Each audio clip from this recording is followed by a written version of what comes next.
probability distribution. Okay, kita ada tiga subtopik yang mana dua daripadanya kamu dah belajar daripada Cikgu Suhailah. Okay, hari ini saya sambung bahagian yang ketiga. Bahan untuk ulang kaji tu ada Cikgu Suhailah dah bagi pada awak, harapnya awak dah print. Yang mana ada masalah printer, tak apa. Okey, kita ajar kemudian lah. Okey, so bahagian ketiga untuk topik kelima, probability distribution adalah normal distribution. Okey, normal distribution. Okey, dalam topik normal distribution ni ada satu jadual yang akan dibekalkan kepada kamu semasa exam SPM nanti. Okey, paper 1 ada, paper 2 ada. Topik ni keluar di kedua-dua paper. Okey, sekiranya tiba-tiba lost, maklum kat WhatsApp saya ya. Okey. Okey. So learning standard yang pertama, investigate and describe the properties of normal distribution graph. Okey.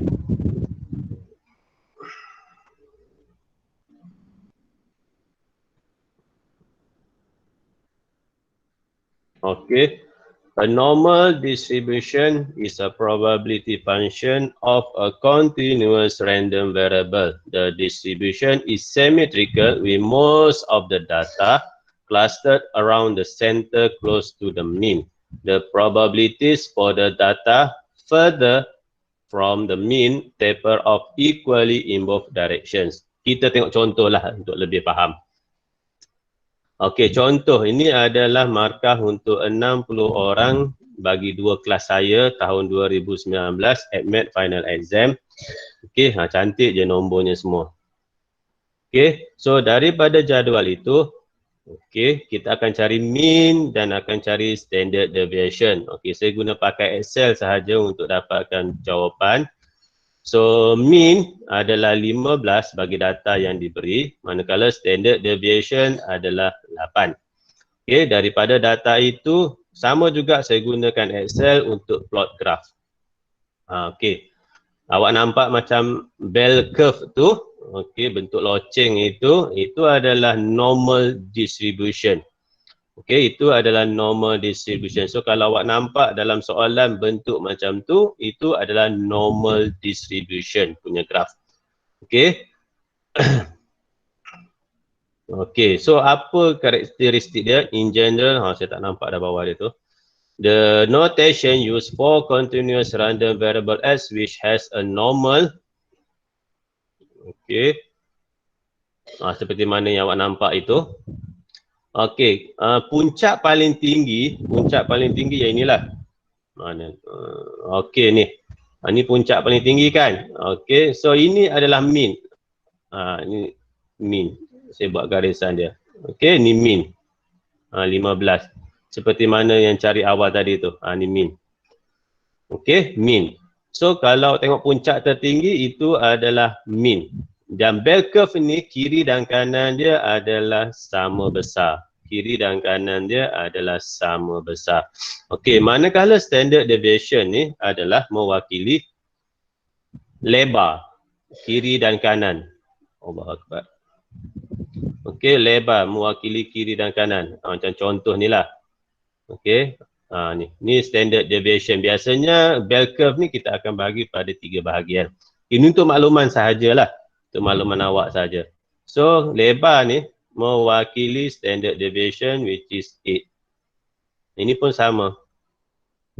Which is 8. Okay, standard deviation. Okay. Okay. Kemudian kita tengok apa kan dalam gambar tu tadi. Ada dua yang dicari, mean dan juga standard deviation. Apa signifikan dia? Okay, untuk mean, the mean is the central tendency. Yang seperti kata tadi yang berada di tengah-tengah itulah. Okey, tengah-tengah ni. Ni central tendency. Ni pun sama, dua graf berbeza, so ada dua mean yang berbeza. Satu bernilai 100, satu bernilai 150. Okey. It defines the location of the peak for normal distributions. Most values cluster around the mean. Okay. Jadi graf tu terhasil daripada data yang kita dapat tadi lah. Okay. On a graph, changing the mean shifts the entire curve left or right on the x-axis. Okay, manakala standard deviation, the standard deviation is a measure of variability. Okay, dia kurus ke atau gemuk? Macam itulah. Macam awak belajar sebelum ni dalam geografi, penempatan berpusat, penempatan berselerak. Okey, kalau penempatan berpusat awak akan nampak semua macam contoh dia akan berkumpul di satu tempat. Macam contoh di situ ada sekolah, ada masjid. Jadi tempat tu akan menjadi tumpuan. Sama juga kalau di situ, di tempat itu tak ada apa-apa kemudahan. Jadi dia akan berterabur. Penempatan berpusat, penempatan berselerak. Macam itulah lebih kurang. Okay. The standard deviation is a measure of variability. It defines the width of the normal distribution. The standard deviation determines how far away from the mean. So standard deviation ni, nilai dia tu menentukan sama ada graf itu membesar ataupun mengecil berdasarkan mean. Okay, kita tahu mean tu berada di tengah. Ni mean kan? Ni mean tengah je. So kalau graf kurus macam ni, okay, standard deviation dia adalah lebih kecil berbanding dengan graf yang melebar macam tu. Okay. Okay, awak boleh baca dalam tu nanti. Okay, jadi ciri-ciri normal distribution, mean, mode dan median adalah sama. Okay. The curve is symmetric. Dia samalah, symmetric ni bermaksud kiri dan kanan tu sama besar, sama bentuk, macam tu.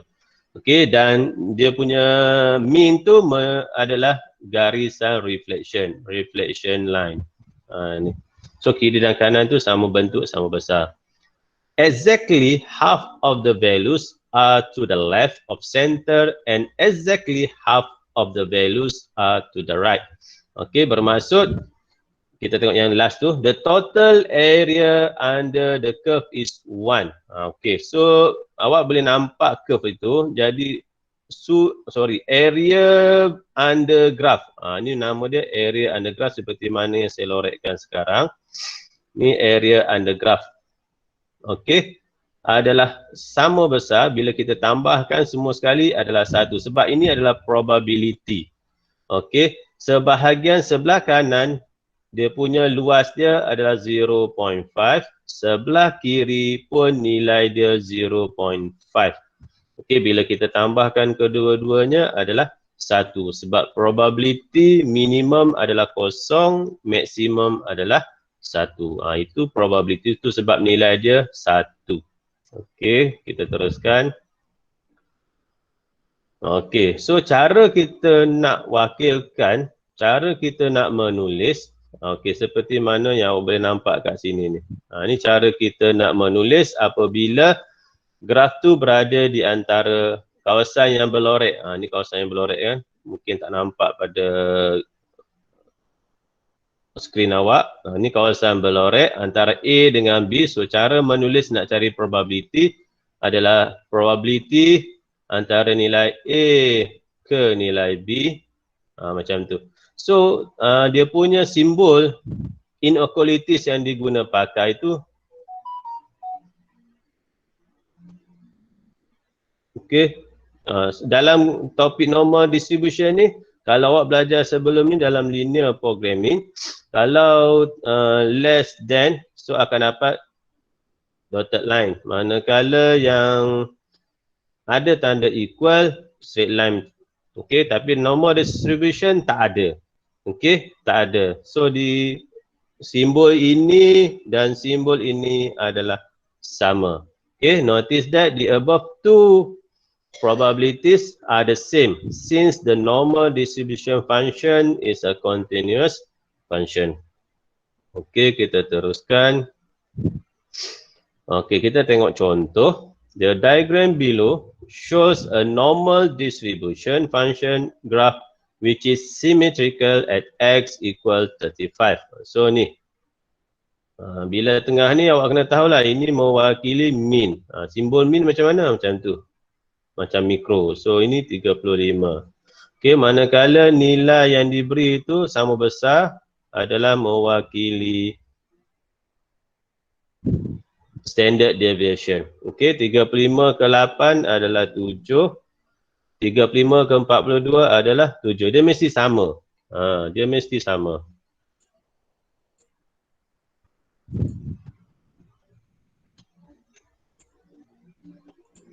Okey, jadi state the mean value M. Allah Akbar, bukan M tu, itu adalah sepatutnya simbol mikro macam tu. Mean simbol macam tu lah. Okey, nilai dia 35. Okey.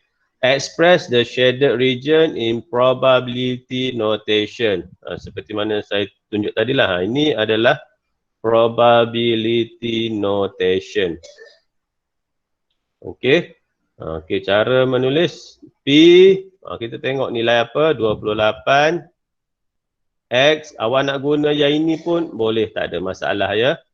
Okey, X 42. Mudah sahaja. Macam tu. Okey, if the probability of the shaded region is 0.64, kawasan berlorek ni kita panggil area ya, ataupun mewakili probability. Samalah tu. Okey, kawasan berlorek ni adalah 0.64. Awak dikehendaki find Px less 28. Mana 28? Yang ini. Okey, kawasan ni yang nak kena cari. Jadi kita tahu sebelah kiri dan sebelah kanan adalah symmetrical. Okey, sama besar. Jadi yang di tengah adalah 0.64. Dan kita ada dua bahagian yang tak dilorekkan, kiri dan kanan, yang mana kedua-duanya adalah sama besar. Okey, sama besar. Jadi nak cari nak cari area yang tidak dilorekkan, Px less than 28, yang sebelah kiri itu adalah satu adalah mewakili area semua, tolak area yang telah diberi yang di tengah-tengah tu 0.64. Memandangkan ada dua kawasan tidak dilorekkan, kiri dan kanan, kita hanya nak satu sahaja. So, bahagi dua. So, dapatlah jawapannya. Okey. Kalau ada soalan, interrupt siap-siap ya. Interrupt saya. Okey, kita teruskan. Okey, ni exercise samalah seperti tadi. Okey. A continuous random variable. Okey. X and 2.3, 0.16, state the mean and the standard deviation for this distribution. Okey, so bila dalam keadaan koordinat macam ni, so harus diingat nilai pertama ini adalah mewakili mean. So mean terus awak dapat 2.3. Manakala nilai kedua ni adalah untuk variance. Variance, kita nak standard deviation. Okey, kita nak standard deviation. So untuk standard deviation 0.16 square rootkan dia. Okey, so awak akan dapat 0.4. Macam tu. So hati-hati. Itu sebab kena tahu. Okey, kita teruskan. Ada soalan tak sebelum saya teruskan? Tak ada ya? Tak ada. Okey. Okey, samalah exercise-nya itu. Okey. Ini untuk pengetahuan awak sajalah. Random variation and the law of large numbers. When the same experiment is repeated many times, the average result will meet to the expected result. Okay. Here, the random variation reduces as the number of experiments increase. This is known as the law of large numbers. So, bila awak buat satu-satu eksperimen tu berulang-ulang kali, contoh, awak buat eksperimen tu 5 kali, berbanding dengan 500 kali. Okey, eksperimen yang dibuat sebanyak 500 kali itu adalah lebih tepat hasilnya berbanding dengan eksperimen yang dibuat 5 kali. Itu yang dikatakan dengan law of large numbers. Mudah je. Okey, kita teruskan. Okay, yang kedua, bagi subtopik normal distribution adalah describe the meaning of standard normal distribution. Okey. Yang awak belajar tadi adalah normal distribution. Sekarang ni ditambah standard. Ditambah standard. Okey.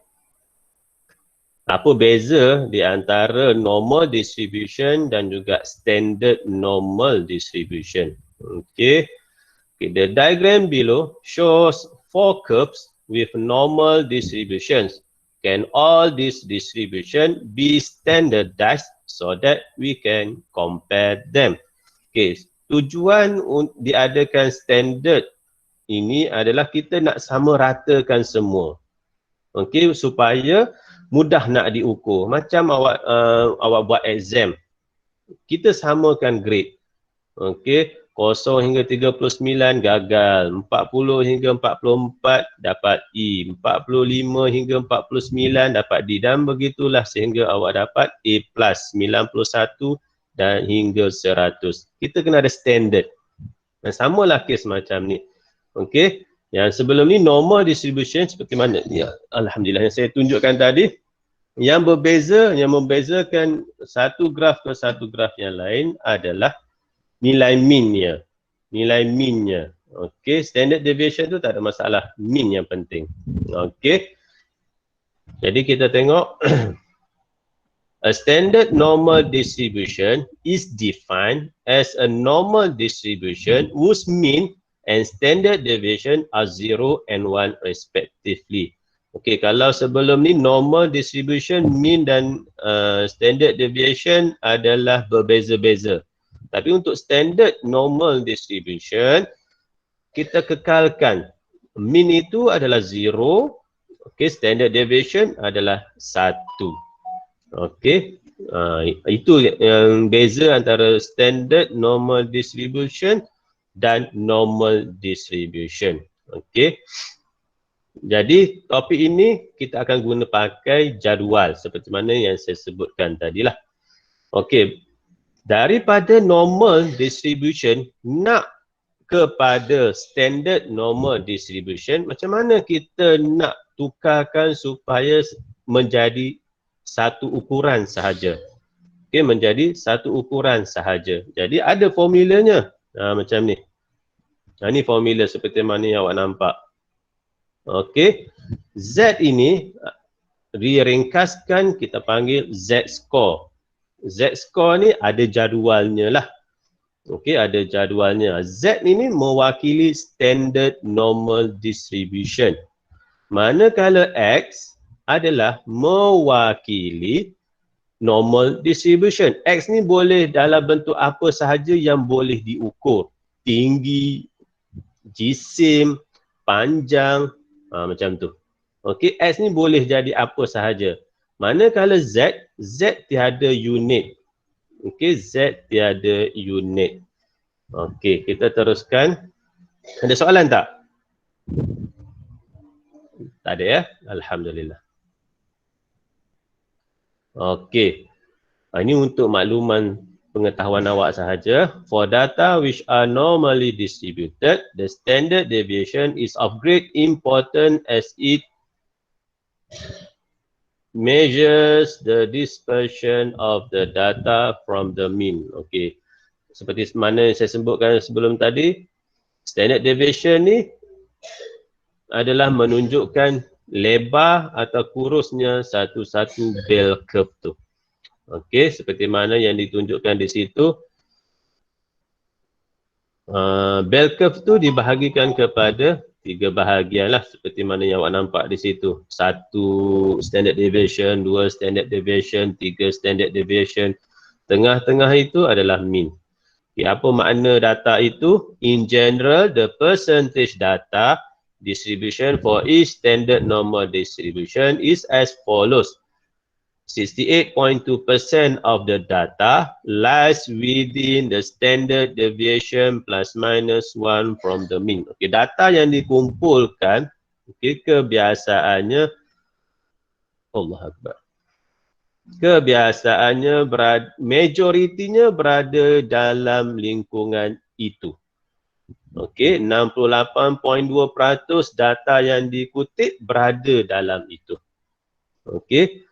95.5% data berada dalam standard deviation plus minus 2 from the mean. Bermaksud 95.5 tu data yang dikutip apabila dibuat analisa berada di dalam ini. Macam tu. Dan 99.7% data berada di dalam standard deviation plus minus 3. Okey. Daripada ni lah. Data yang dikutip, contoh ada data 100 data yang dikutip. Okey. So apabila dibina bell curve, 99.7% data itu berada di dalam range negatif 3 standard deviation. Macam tu. Kecil sangat yang berada di luar itu.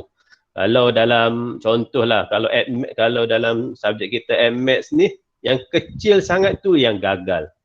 99.7% tu yang lulus, contoh. Okey. Sebabnya yang 0.3% tu mungkin dia punya extreme value, nilai melampau. Okey, terlalu jauh yang dikira. Okey, ini untuk pengetahuan awak je lah. Okey, okey, sekarang ni kita nak cari Z-score. Okey. Okey. Tu formula yang diberi macam saya sebutkan tadi. Okey, ni contoh macam mana kita nak cari. A continuous random variable X is normally distributed. Disebut situ, normally distributed with mean X, mean 30. So ini mewakili mean, standard deviation adalah 8.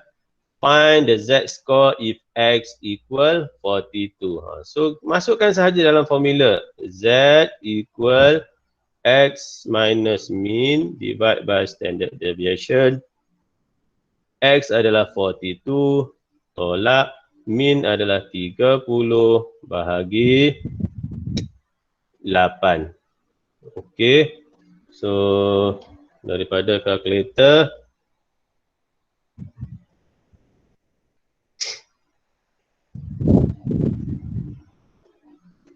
42 tolak 30, 8. 12 bahagi 8 adalah 1.5. Macam tu, itu A. The heights of buildings in Kampung Pekan are normally distributed with a mean of 23. So mean 23, ni soalan B ya. And a variance of 25. Dia daripada instead of giving standard deviation, dia bagi variance. So hati-hati. So variance adalah 25. Bermaksud standard deviation adalah 5. Find the height of the building if the standard score is 0.213. So formula dia Z equal X minus mean divide by standard deviation. Z score is 0.213. X yang nak dicari, X tu mewakili height of the building. Tolak mean 23 bahagi standard deviation 5.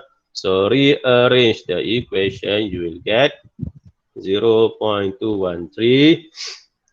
times 5 plus 23, so you will get 24.065 meter. Okey, mudah je. Okay, next adalah latihan untuk awak cuba. Okey, itu cara nak tukarkan X which is normal distribution kepada Z which is standard normal distribution. Okey, sekarang ni kita nak tentukan probability. Okey, kita nak tentukan probability. of event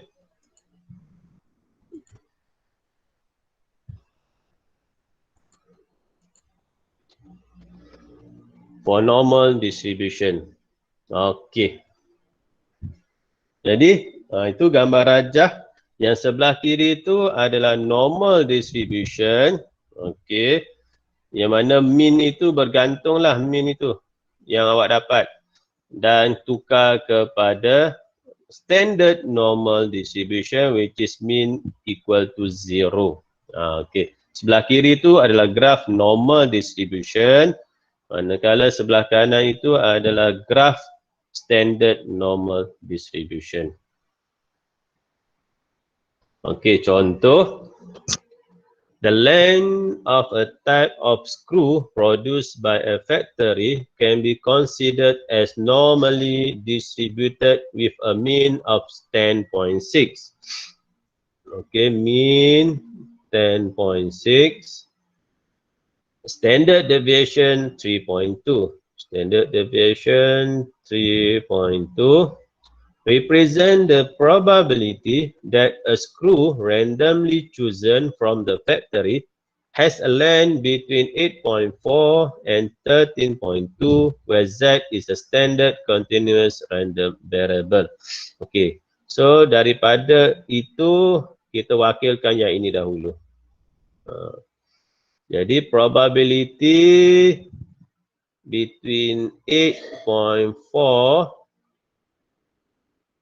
to 13.2. Ini cara menulis ya. Okey. Kemudian daripada normal distribution, macam mana kita nak kenal apabila ada X. X ni mewakili normal distribution. So sekarang kita nak tukar kepada standard normal distribution, iaitu adakan Z. So macam biasa 8.4 tu adalah nilai X ya. Tolak min 10.6. Bahagi dengan standard deviation 3.2 less than X ini tukar, masukkan formulanya. X tolak min over standard deviation. Buat macam tu saja pun tidak masalah. So 13.2 tolak 10.6 divide by 3.2. Okay. Kemudian kita simplifykan dia. P 8.4 tolak 10.6 bahagi dengan 3.2. So, awak akan dapat negatif 0.6875 less than, yang ini semua adalah Z score ya, formula Z score minus less than 13.2 minus 10.6 divide by 3.2.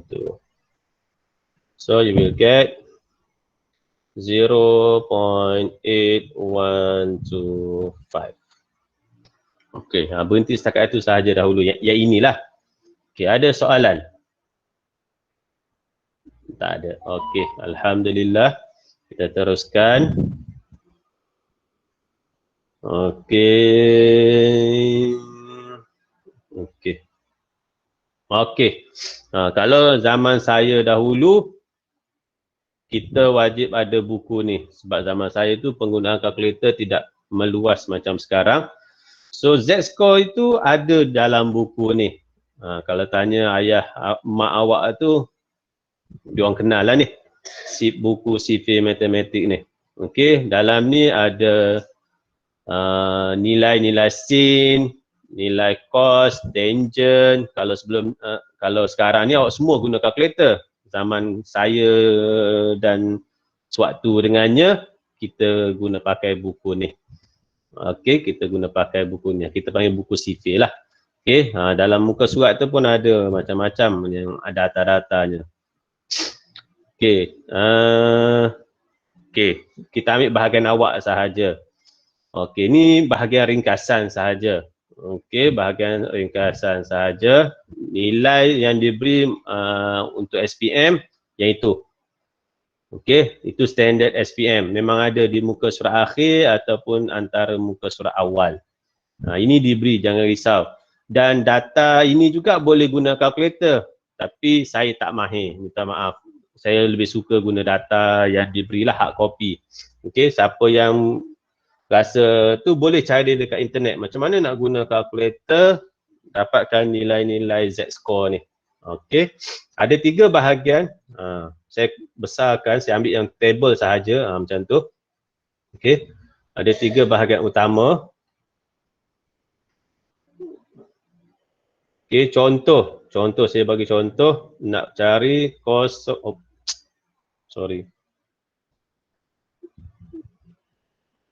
contoh 0.361. Okey, macam mana nak baca 0.361? Okey, awak tengok dekat mana saya punya ni. Okey ni. Petak pertama Z ni awak cari 0.3. Okey ni. So awak ambil pembaris. Ya Allah. Awak ambil pembaris. Standby di baris itu. Okey, ambil pembaris standby dekat situ. Okey, 0.3 dah. Nombor 6 pula. Nombor 6 tu pilih di antara ini. Ni. Pilih antara ni, 0 hingga 9 ni. Okey, 0 hingga 9 tu. Kita pilih nombor 6. Mana nombor 6? Ni nombor 6. Ini nombor 6. So, kita baca di sini.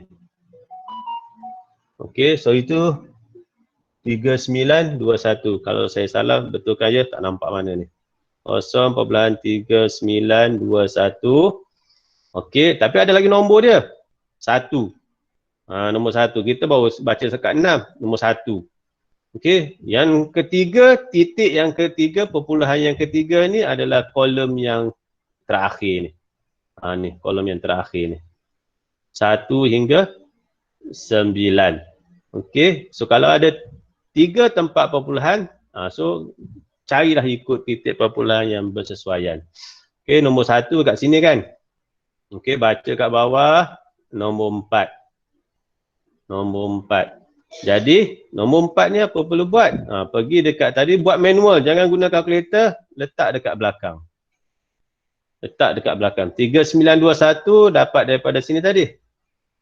Ni, 3921 dapat daripada sini tadi. Kita dah letak. Kemudian bacaan nombor 1. Ada lagi nombor kat belakang tu, nombor 4. So, nombor 4. Tolakkan. Tolakkan. Jangan guna kalkulator. Kalau nak guna kalkulator, boleh kena tambah 0.000. 3 kali 0 kat situ. Untuk menjadikan dia sama digit, bilangan digit dia. Okey.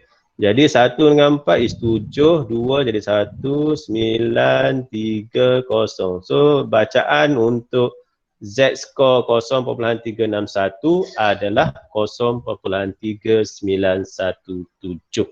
Itu cara nak baca jadual itu. Okey, kita tengok, kita cantumkan diagram dan juga bacaan pada jadual. Okey, itu soalan dia ada 1, 2, 3, 4, 5, 6, 7, 8 soalan. Okey, berbeza-beza. Berbeza-beza. Semuanya lain-lain. Okey, so saya cuba buat satu-satu. Okey, yang pertama adalah P. Ni latihan baca je saja ni. Greater than 0.235. Okey, so daripada Z-score ni tukar kepada bentuk bell curve. Kena tukar bentuk bell curve.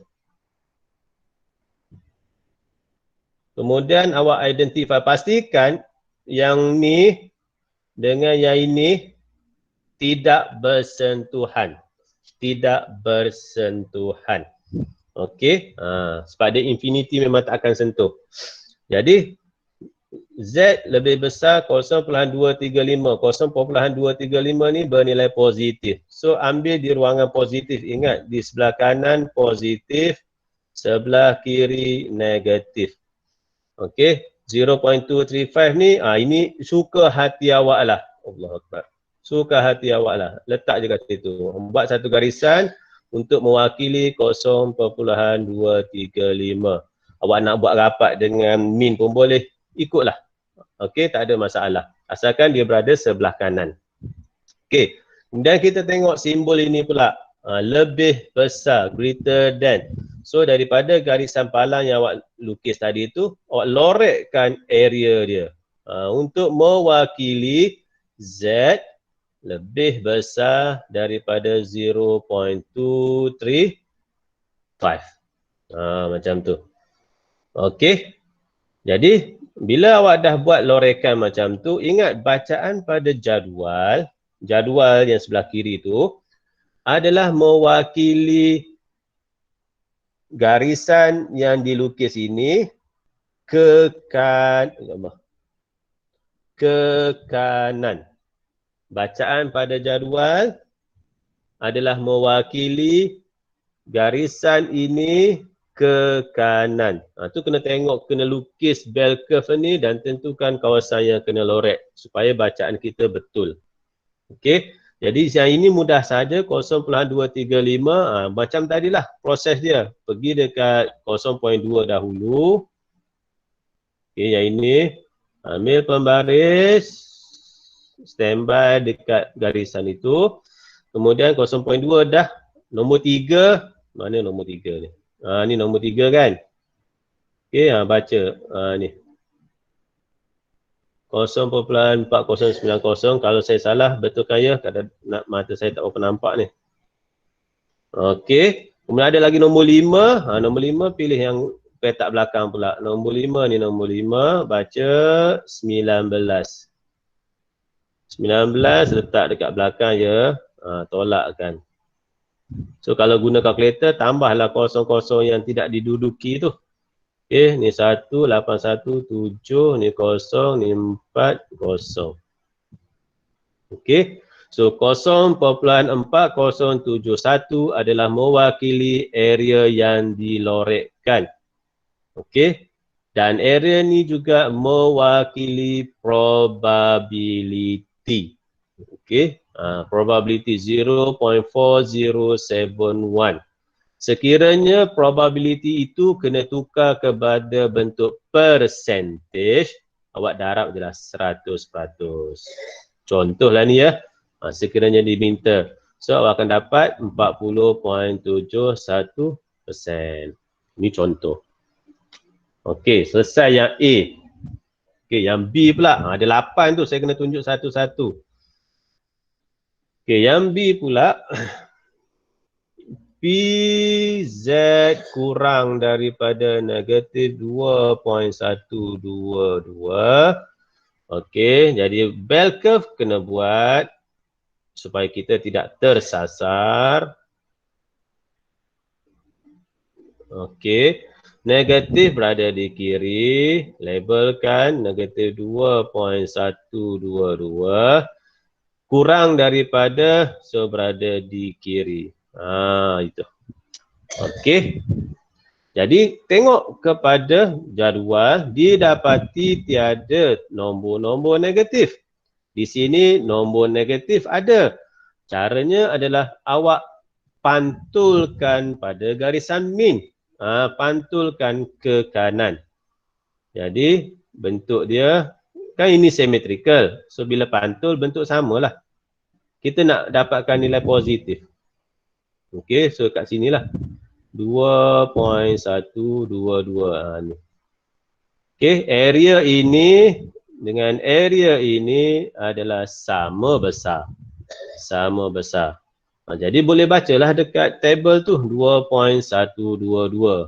2.1 okey, berada di sini, ambil pembaris macam biasa, standby.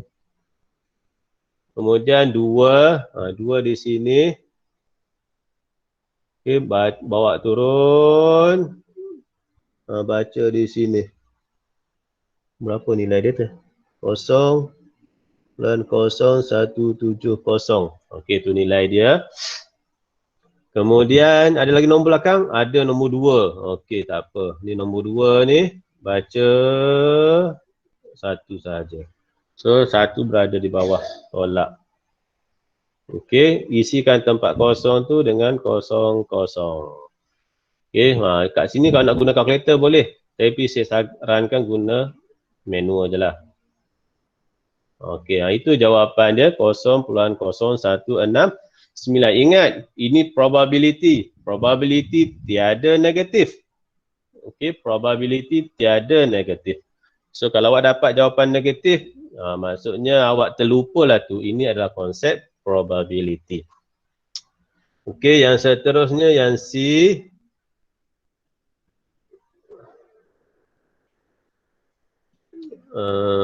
P Z lebih besar atau sama dengan negatif 1.239. Okey, simbol inequalities tu penting untuk melukis bell curve. Tapi ini dengan ini sama sahaja. Okey, ini dengan ini sama. Okey, ni sama dua ni. Ini pun sama dua ni. Okey. Jadi macam biasa melukis bell curve.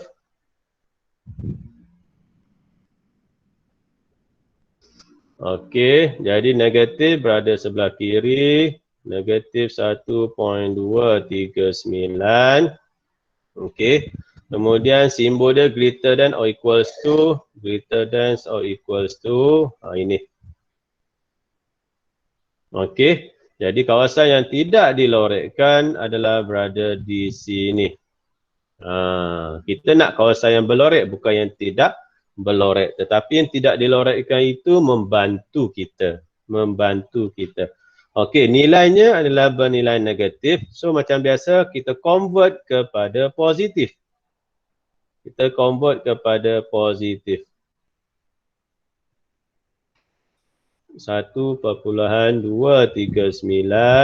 Kawasan kena lorek, macam itulah. Sebab bila kita dah pantulkan, dia jadi macam tu. Kita baliklah. Okey, so kita nak cari kawasan berlorek, kita guna pakai kawasan yang tidak berlorek. Harus diingat, satu bell curve, area dia bernilai 1. Jadi, keseluruhan adalah 1. Kita akan buang kawasan yang tidak berlorek untuk mendapatkan kawasan yang berlorek. Ingat, 1 ni mewakili apa? 1 ni kan satu bell curve. Saya kata sebelum ni, sebelah kanan 0.5, sebelah kiri 0.5 menjadikan mereka hasil tambah 1. Satu bell curve tu bernilai 1. Jadi 1 tolaklah. Kita akan buang kawasan yang tidak berlorek. Ini tidak berlorek. Macam biasa, 1.239 itu adalah bacaan daripada garisan ini ke kanan, iaitu kawasan yang tidak berlorek. So 1.2, tengok pada jadual. Buat garisan dengan pembaris. Tak payah buat garisan, sembai je pembaris atas dia. 1.23, mana nombor 3? Okey, ni nombor 3. Turun, baca dekat sini. 0.1093. 0.1093. Ada lagi nombor 9 di belakang. So, kat sinilah. 17. Tolak. So, yang tidak diisi itu isilah dengan kosong. Ni 6, 8 tolak 1, 7, 0, 1, 0. Okey, ini bukan jawapan dia ya. Ini adalah error tidak berlorek. Kena tolak dulu dengan 1 ni. 0.1076 equal. So, bila tekan kalkulator, 1 tolak 0.1076. Awak akan dapat 0.8924.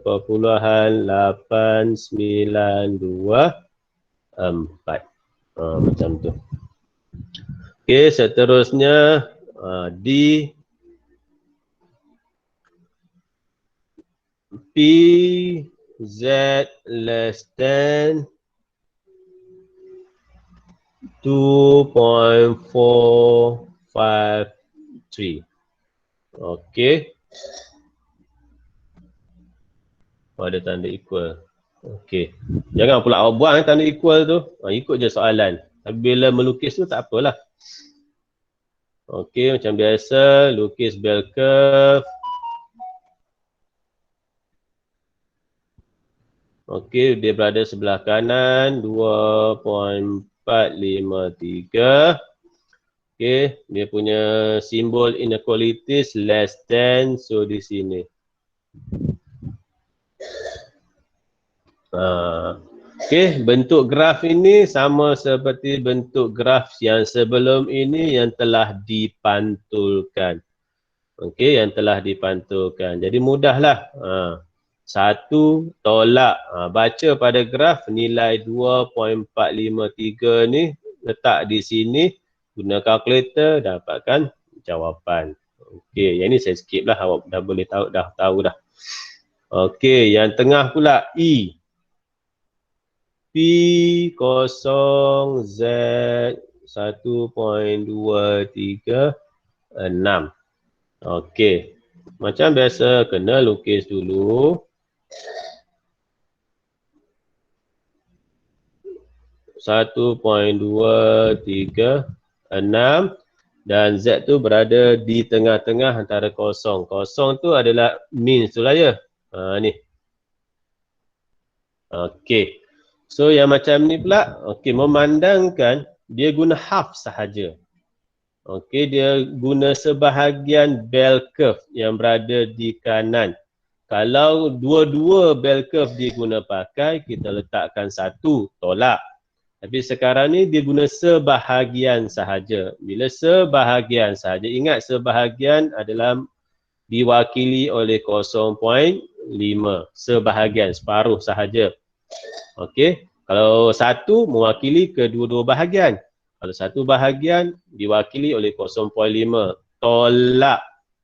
Bacalah 1.236 ini pada jadual. Letakkan nilai tu di sini. Guna kalkulator, selesaikan. Okey. Seterusnya, ini berada bukan melibatkan kosong, negatif 0.461 Z 1.868. Okey, macam biasa kena lukis bell curve supaya tahu kat mana kawasan kena lorek. Negatif 0.461 1.868. Okey. Ini kawasan yang kena lorek. Okey, sekiranya awak tengok di situ ada dua bahagian. Dia guna dua-dua bahagian, kiri dan kanan. Untuk baca jadual, mesti sentiasa bernilai positif. So, yang kita akan pecahkan bell curve itu kepada dua bahagian. Okey, bahagian pertama sebelah kiri bernilai negatif, so pantulkan ke sebelah kanan. Pantulkan ke sebelah kanan supaya always positif. Macam tu. Kita ambil sebahagian-sebahagian ya. Saya ambil sebelah kiri sahaja, sebelah kanan saya tak buat lagi. Okey. Bila dah dipantulkan ke kanan dan nilainya bernilai positif, so cara nak selesaikan dia sama seperti soalan sebelum ini. Yang itulah 0.5 tolak. So kalau yang ini 0.5 tolak. Awak baca 0.461 ni, tuliskan jawapan, baca pada jadual, tuliskan jawapan dan dapatkan nilai hasil tolak. Okey, apa pula yang sebelah kanan? Kita ambil sebahagian-sebahagian sahaja ya. Okey, kita buat yang kanan pula. Okey, ini yang sebelah kanan. 1.868 sebelah kanan. Sama je proses dia. 0.5 tolak, baca 1.868 daripada jadual. Dapatkan nilai, letakkan di sini dan tolakkan. Okey, dan jawapan akhir, tambahkan kedua-dua jawapan itu. So, tambahkanlah ini. Tambah. Okey, so jawapan yang pertama ditambahkan dengan jawapan yang kedua, dapatlah area kawasan berlorek. Okey.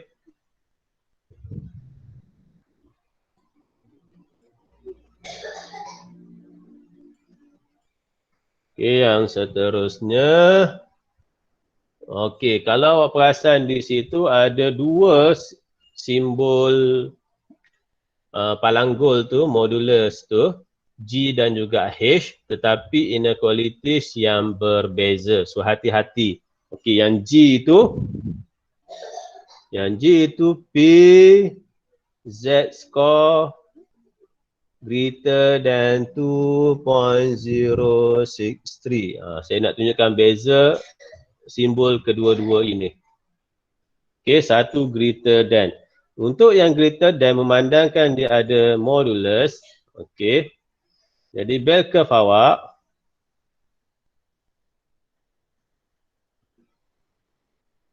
.063 kawasan kena lorek greater than, yang inilah. Okey, mandangkan ada modulus dan kena ada satu lagi yang sama. Tapi bernilai negatif 2.063. Itu sekiranya kita guna simbol greater than. Okey, ataupun greater than or equal to, sama lah. Yang penting ada tanda modulus ni. Ada tanda modulus ni. Bila ada tanda modulus, greater than pula, inilah bentuk bell curve awak, kawasan yang kena lorek. Okey, kawasan yang kena lorek. So sama besarlah kiri dan kanan itu. Okey. So baca sekali sajalah, baca 2.063, baca dekat jadual ni 2.063, awak cari. Kemudian dapat nilai darab 2 sahaja. Kenapa darab 2? Sebab ada dua bahagian yang berlorek yang sama besar. Darab 2. Mudah. Berbanding dengan yang H, okey. Sama juga dia guna modulus tetapi less than or equals to, tak kisahlah ada equal ke tak. Kepada 1763, 1.763. Berbanding dengan yang ini, cara melukisnya okey, 1.763 negatif 1.763. Sekiranya tanda less than, kawasan kena lorek adalah berada di tengah. Kawasan yang dilorek adalah yang berada di tengah. So hati-hati, tengok yang mana satu, dia guna greater than ke atau dia guna less than. Cara nak cari nilai kawasan yang di tengah itu samalah seperti yang saya dah tunjukkan sebelum ini. Ada soalan tak nak tanya?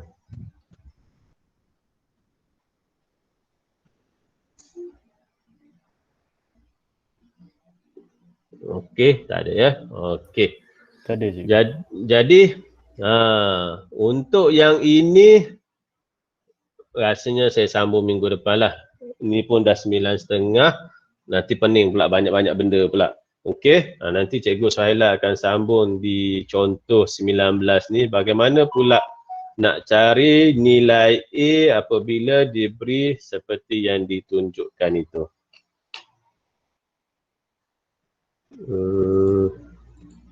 Allah Akbar. Ada soalan tak? Kita ada 79 orang termasuk saya. Alhamdulillah. Nanti saya share lah dia punya kehadiran. Ada soalan sebelum saya berhenti? Tak ada, cikgu. Tak ada ya? Okey, Alhamdulillah. Jadi sekiranya ada soalan nak ditanya,